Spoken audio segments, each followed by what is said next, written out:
పాజాయ పఠాణిలో ఉదయం. వడలు వేడి, సంభార్ మసాలా పరిమళం. దక్షిణ దేవుళ్ళు ఇడ్లీలు తింటూ పుదీనా పచ్చడి కథలు చెబుతున్నారు. శాంతి, రుచి, సందడి అన్నీ కలసిన పవిత్ర క్షణం. కథిరేసన్. ఈ రుచి దేవతల శాంతికి ప్రతీక.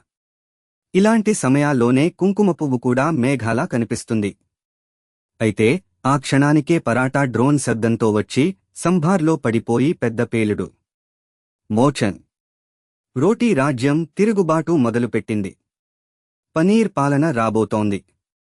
ఉత్తర భారత్లో రాజా రోల్ సింగ్ కోపంతో ఈ ఇడ్లీ దేవుళ్ళు ముద్దగా మాట్లాడినా ప్రపంచాన్ని దోసాతో గెలుచుకోవాలనుకుంటున్నారు. రైతాదేవి.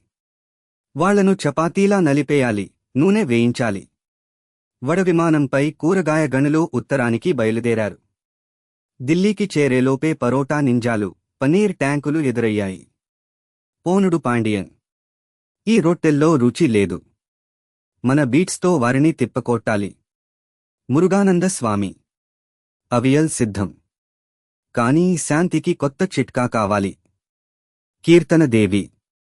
ఒకే రుచిలో ఐక్యం ఉంది. ఆమె సంభార్, పనీర్, పరోటా కలిపి ఒక మేజిక్ రాప్ చేస్తుంది.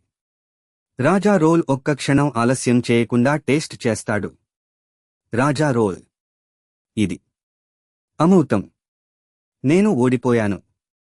ఆఖరికి పరోటా యోధులు, ఇడ్లీ మోంగ్స్ కలిసి పచ్చడి జెండా కింద చిందేస్తారు.